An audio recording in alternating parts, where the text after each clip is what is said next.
कांवड़ मेला 2026 के दौरान उत्तराखंड के मुख्यमंत्री पुष्कर सिंह धामी हरिद्वार पहुंचे। यहां भाजपा पदाधिकारियों के साथ जिलाधिकारी और वरिष्ठ पुलिस अधीक्षक ने उनका पुष्पगुच्छ भेंट कर स्वागत किया। इसके बाद मुख्यमंत्री अलकनंदा होटल पहुंचे, जहां उन्होंने कांवड़ स्वास्थ्य सेवा शिविर का विधिवत उद्घाटन किया और शिव भक्त कांवड़ियों की सेवा कर उनका उत्साह बढ़ाया।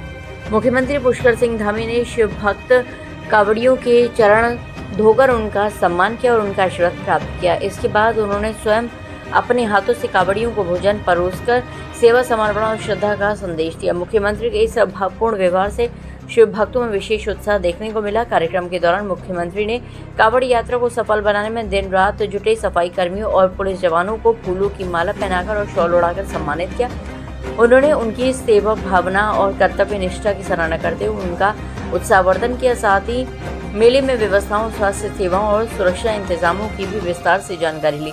इस अवसर पर कैबिनेट मंत्री मदन कौशिक, प्रदीप बत्रा सहित कई जनप्रतिनिधि और प्रशासनिक अधिकारी मौजूद रहे। मुख्यमंत्री का ये दौरा कांवड़ यात्रा में सेवा, सुरक्षा और बेहतर व्यवस्थाओं को और मजबूत करने की दिशा में महत्वपूर्ण माना जा रहा है।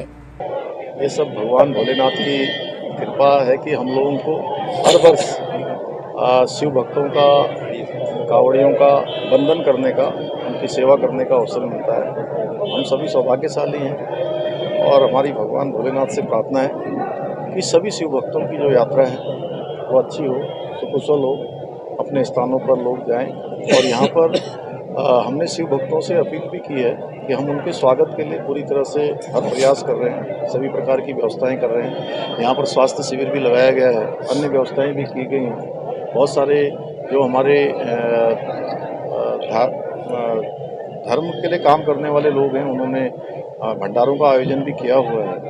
प्रशासन की भी सभी व्यवस्थाएं हैं, घाट हो, चाहे ट्रैफिक की व्यवस्था हो, आवास की व्यवस्था हो, पेयजल हो, बिजली हो, सुरक्षा के प्रबंध हैं, सब किए गए हैं। टॉयलेट भी बनाए गए हैं। लेकिन हम उन सभी से, शिव भक्तों से अनुरोध करते हैं, उनसे प्रार्थना करते हैं कि वो जो यात्रा के नियम हैं, दिशा निर्देश जो जारी किए गए हैं, उन दिशा निर्देशों का भी पालन करें। अपनी सुरक्षा का भी और अपने अन्य सहयात्रियों का भी सुरक्षा को ध्यान में रखकर यात्रा में अपने गंतव्य की ओर बढ़ें। और अभी तक सकुशल यात्रा चल रही है और 1 करोड़ से ज़्यादा श्रद्धालु यहाँ पर आ गए हैं। इस वर्ष चूँकि कांवड़ यात्रा के बाद बड़ी मात्रा में यहाँ पर वेस्ट इकट्ठा हो जाता है, इसलिए यहाँ पर ये एक बायो पॉलीथीन यहाँ पर ये बनाई गई है और इसमें चूँकि ये स्वयं ही डिस्पोज हो जाएगी और ऐसा बहुत सारा जो वेस्ट है उसको इकट्ठा किया जा रहा है।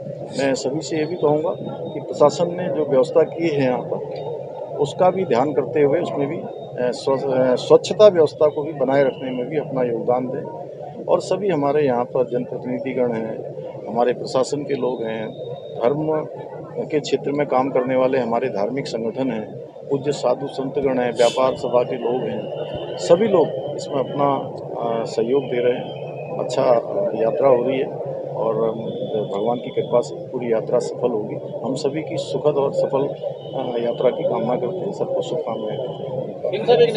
देखिए, चूँकि ये 5वां वर्ष है, 5 साल से लगातार हम लोग इस काम को कर रहे हैं और ये भगवान का काम है। भगवान भोलेनाथ के शिव भक्त यहाँ आते हैं, उनकी सेवा करना मैं समझता हूँ कि भगवान की सेवा करना जैसा ही है, महादेव की सेवा करना जैसा है। और हम अपने को सौभाग्यशाली मानते हैं कि भगवान की कृपा से हमें ये अवसर मिलता है।